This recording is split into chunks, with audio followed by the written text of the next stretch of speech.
Welcome to our channel. இன்றைக்கி நம்ம வீடியோவில் நம்ம குடமிளகாயை யூஸ் பண்ணி ஒரு சிம்பிளான ஒரு சைட் டிஷ் ரெசிபி எப்படி பண்ணுறது தான் பார்க்க போகிறோம். இந்த ரெசிபியை பொறுத்த வரைக்கும் பார்த்திங்கன்னா நம்ம வந்து நார்மலாக தோசை, இட்லி, சப்பாத்தி எல்லாத்துக்கும் நம்ம வச்சு சாப்பிட்டுக்கலாம். ரொம்பவே டேஸ்ட்டாக இருக்கும். அது மட்டும் இல்லாமல் ரொம்ப டிஃப்ரெண்ட்டாக இருக்கும். இதே மாதிரி நீங்கள் ட்ரை பண்ணி சாப்பிட்டிங்கன்னா ரொம்ப விரும்பி கேட்பாங்க வீட்டில். இது எப்படி பண்ணலான்றது நம்ம ஃபுல் வீடியோ பார்த்து தெரிஞ்சுக்கலாம் வாங்க.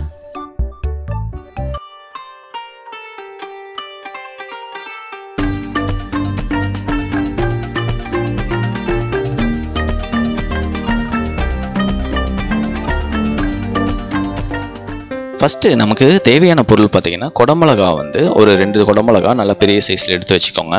இது சைஸில் பார்த்திங்கன்னா வந்து கொஞ்சம் பெருசாக இருக்கும். வெயிட்டில் பார்த்திங்கன்னா ஒரு 1/2 கிலோ அளவு வரும் நமக்கு. இதை வந்து வெட்டிட்டு நம்ம உள்ளே இருந்து எடுப்போம் பார்த்திங்கன்னா நார்மலாக எப்பவும் போல் எடுப்போம்ல, அதெல்லாம் வந்து ரிமூவ் பண்ணிவிடுங்க. ரிமூவ் பண்ணிவிட்டு சின்ன சின்ன பீஸாக வெட்டிக்கோங்க. இந்த மாதிரி ஃபுல்லாக எல்லாத்தையும் உள்ளே இருக்கிறது எல்லாத்தையும் அந்த விதையெல்லாம் ரிமூவ் பண்ணிவிட்டு இதை வெட்டும் போது பார்த்திங்கன்னா கொஞ்சம் இந்த மாதிரி கொஞ்சம் பெருசாகவும் இல்லாமல் ரொம்ப சின்னதாகவும் இல்லாமல் இந்த மாதிரி மீடியம் சைஸில் வந்து வெட்டிக்கிட்டிங்கன்னா உங்களுக்கு ஈஸியாக இருக்கும். இது மாதிரி ஃபுல்லாத்தையும் கட் பண்ணி வச்சுக்கோங்க. சைஸ் இந்த அளவுக்கு வெட்டினீங்கன்னா உங்களுக்கு சாப்பிடும்போது உங்களுக்கு அந்த க்ரன்ச்சியாக இருக்கும் சாப்பிடும்போது.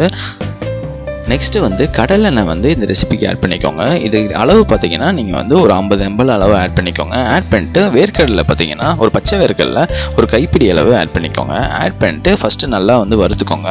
நார்மலாக வறுத்த வேர்க்கடலை நீங்கள் வச்சுருந்தீங்கன்னா நீங்கள் வந்து இதை லாஸ்ட்டாக ஆட் பண்ணிக்கலாம். இப்போ இதை வந்து நம்ம பச்சை வேர்க்கடலையாக இருக்கிறதுனால கொஞ்சம் இந்த மாதிரி கடலெண்ணெயில் போட்டு வறுத்து வச்சுக்கோங்க. கொஞ்சம் நல்லா வறுபட்டதுக்கு அப்புறமேலு தேங்காய் பத்தை பார்த்திங்கன்னா ஒரு கைப்பிடி அளவு ஆட் பண்ணிக்கோங்க. ரெண்டுத்தையும் இதோடு சேர்த்து நல்லா வந்து வதக்கி விட்டுருங்க. தேங்காவையும் இந்த வேர்க்கடலையும் பார்த்திங்கன்னா வந்து நல்லா வந்து வதக்கிட்டு எண்ணெயில் அதை வந்து ஒரு பாத்திரத்தில் எடுத்து வச்சுக்கணும். கொஞ்சம் நேரம் நல்லா ஆற வச்சுருங்க. அதை ஆறிக்கிற டைமில் பார்த்திங்கன்னா நம்ம குடமிளகா வந்து வெட்டி வச்சுருந்தோம் பார்த்திங்களா, அதை வந்து இந்த மீதி இருக்க எண்ணெயில் வந்து ஆட் பண்ணிக்கோங்க. ஆட் பண்ணிட்டு இந்த குடமிளகாயை வந்து நல்லா வந்து வதக்கிக்கோங்க. இந்த மிளகாயை வதக்குறது பார்த்திங்கன்னா நீங்கள் பக்குவம் பார்த்திங்கன்னா நீங்கள் வந்து ரொம்ப வந்து சுக்காவாக வந்து வறுக்கணும்னு அவசியம் இல்லை. மீடியம் லெவலில் வந்து நல்லா வந்து வதக்கிக்கோங்க. அப்போ தான் உங்களுக்கு அந்த கிரேவியோடு வச்சு சாப்பிடும்போது உங்களுக்கு வந்து க்ரன்ச்சியாக நம்ம சாப்பிட்றதுக்கு நல்லாயிருக்கும். இதை வதக்கிட்டு இருக்கும்போதே கொஞ்சமாக உப்பு சேர்த்துக்கோங்க. தேவையான அளவு சேர்த்துட்டு வந்து கொஞ்சம் நல்லா வந்து வதக்கி விட்டுருங்க. மிளகாயை நல்லா வதக்கிட்டு பார்த்திங்கன்னா இதை வந்து ஒரு பாத்திரத்தில் எடுத்து வச்சுக்கோங்க. இப்போ பார்த்தாலே உங்களுக்கு தெரியும் ரொம்ப வந்து நம்ம சுக்காவாக வதக்கலை. இதை வந்து ஒரு மீடியம் சைஸில் நல்லா வதக்கியிருக்கோம். இதை வந்து ஒரு பாத்திரத்தில் எடுத்து வச்சுக்கணும். ஆற வைக்கணும்லாம் அவசியம் இல்லை. லாஸ்ட்டாக நம்ம ஆட் பண்ணிக்கலாம். இந்த மாதிரி ஒரு பிளேட்லேயே பாத்திரத்துலேயே எடுத்து வச்சுட்டு நெக்ஸ்ட் வந்து ஆயில் வந்து கம்மியானதுனால கொஞ்சம் ஆயில் வந்து கொஞ்சம் எக்ஸ்ட்ராவாக ஆட் பண்ணிக்கோங்க. கூடவே வந்து ஒரு ஸ்பூன் வந்து சீரகம் வந்து ஆட் பண்ணிக்கோங்க. சீரகம் ஆட் பண்ணிட்டு ஒரு ஸ்பூன் வந்து பெப்பர் வந்து ஆட் பண்ணிக்கோங்க. ரெண்டுமே ஆட் பண்ணிவிட்டு கொஞ்சம் நேரம் வந்து சீரகம் வெடிக்கிற அளவுக்கு கொஞ்சம் வெயிட் பண்ணிக்கோங்க. கொஞ்சம் நல்லா வெடிப்பு வந்ததுக்கப்புறம் பார்த்திங்கன்னா இது ரெண்டுத்தையும் சேர்த்து நல்லா வந்து இந்த மாதிரி நல்லா வதக்கி விட்டுருங்க. இது கூடவே வந்து பார்த்திங்கன்னா வெங்காயம் வந்து ஒரு பெரிய சைஸ் வெங்காயம் இருந்தால் 1 போதும். சின்னதாக இருந்தால் 2 ஆட் பண்ணி இந்த மாதிரி நல்லா கட் பண்ணி ஆட் பண்ணிக்கோங்க. ஆட் பண்ணிட்டு இதையும் நல்லா வந்து வதக்கிக்கோங்க. வெங்காயம் வதங்கிட்டு இருக்க டைமில் பார்த்திங்கன்னா நம்ம ஆல்ரெடி ஆற வச்சுருந்தோம் பார்த்திங்கன்னா தேங்காயும் வேர்க்கடலையும் நம்ம ரெடி பண்ணி வச்சுருந்தோம்ல ஃபஸ்ட்டு எண்ணெயில் போட்டு அதை வந்து நல்லா வந்து அரைச்சிக்கோங்க. இதை அரைக்கும் போது பார்த்திங்கன்னா தக்காளி வந்து 2 இல்லைனா 1 சைஸை பொறுத்து நீங்கள் வந்து கட் பண்ணி ஆட் பண்ணிக்கோங்க. ஆட் பண்ணிட்டு இதில் தண்ணி விடாமல் நல்லா அரைச்சிக்கோங்க. நல்லா இந்த மாதிரி பேஸ்ட்டாக அரைச்சி வச்சுக்கோங்க. இதில் வந்து ஒரு சொட்டு கூட தண்ணி விடாதீங்க. ஆல்ரெடி தக்காளியில் தண்ணி இருக்கிறதுனால நமக்கு வந்து தண்ணி தேவையில்லை. நெக்ஸ்ட்டு பார்த்திங்கன்னா வெங்காயம் வந்து நல்லாவே வந்து வதங்கிடுச்சு. இப்போ வந்து ஒரு ஸ்பூன் வந்து இஞ்சி பூண்டு பேஸ்ட் போட்டு நல்லா வந்து இதையும் சேர்த்து அந்த வெங்காயத்தோடு சேர்த்து நல்லா வந்து வதக்கி விட்டுருங்க. நெக்ஸ்ட்டு வந்து மஞ்சத்தூள் பார்த்திங்கன்னா ஒரு பிஞ்ச் அளவு ஆட் பண்ணிக்கோங்க. ஆட் பண்ணிவிட்டு இது கூடவே வந்து தனியாத்தூள் பார்த்திங்கன்னா ஒரு ஸ்பூன் அளவு, ஒரு ஸ்பூன்ன்றது கொஞ்சம் அதிகமாக கூட ஆட் பண்ணிக்கோங்க. ஆட் பண்ணிட்டு நெக்ஸ்ட்டு வந்து பார்த்திங்கன்னா கரம் மசாலா வந்து ஒரு ஸ்பூன் வந்து ஆட் பண்ணிக்கோங்க. நெக்ஸ்ட்டு வந்து காரத்துக்கு பார்த்திங்கன்னா தனி மிளகாத்தூள் ஆட் பண்ணிக்கோங்க. தனி மிளகாத்தூள் அளவு பொறுத்த வரைக்கும் பார்த்திங்கன்னா இந்த லெவலுக்கு நீங்கள் வந்து ஒரு குழம்பு கரண்டி, சின்ன குழம்பு கரண்டி அளவு சைஸ் வந்து ஆட் பண்ணிக்கோங்க.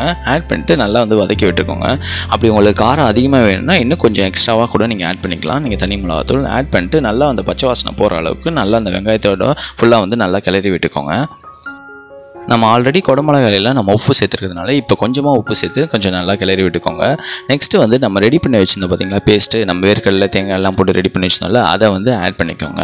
இது ஃபுல்லாத்தையும் ஆட் பண்ணிட்டு நம்ம வந்து தண்ணி விட்டு நம்ம செய்ய போகிறோம். ஃபஸ்ட்டு வந்து இதை ஃபுல்லாத்தையும் நம்ம இதோடு சேர்த்து நல்லா வதக்கி விட்டுருங்க. அதுக்கப்புறமேலு ஃபுல்லாக கொஞ்சம் இந்த வெங்காயத்தோடு ஃபுல்லாக நல்லா மிக்ஸ் ஆனதுக்கப்புறமேலு தண்ணி விட்டுக்கலாம். இப்போ வந்து ஃபஸ்ட்டு நல்லா இந்த மாதிரி ஃபுல்லாக பரவுற அளவுக்கு நல்லா வந்து கிளறி விட்டுக்கோங்க.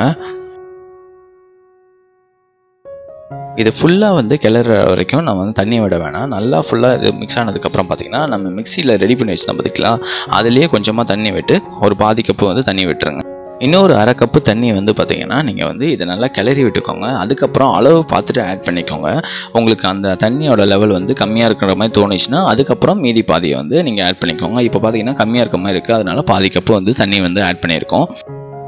இப்போ நம்ம இது நல்லா வந்து கிளறி விட்டுட்டு நம்ம வேர்க்கடலை நம்ம அரைச்சி போட்டுருந்தோம் பார்த்திங்களா, அதோட பச்சை வாசனை போகிற அளவுக்கு நல்லா வந்து கிளறி விடணும். கொஞ்சம் லைட்டாக வந்து கொதி வந்ததுக்கப்புறம் பார்த்திங்கன்னா கொஞ்சமாக கருவேப்பிலை வந்து ஆட் பண்ணிக்கோங்க. ஆட் பண்ணிட்டு கொஞ்சம் நல்லா கிளறி விட்டுட்டு இதை மூடி போட்டு வச்சுருங்க. மூடி போட்டு வைக்கிற டைமிங் பார்த்திங்கன்னா ஒரு 5 நிமிஷம் மூடி போட்டு வைங்க. நல்லா வந்து கொதி வரணும். அதுக்கப்புறமேலு நம்ம வந்து குடமிளகாய் ஆட் பண்ணிக்கலாம்.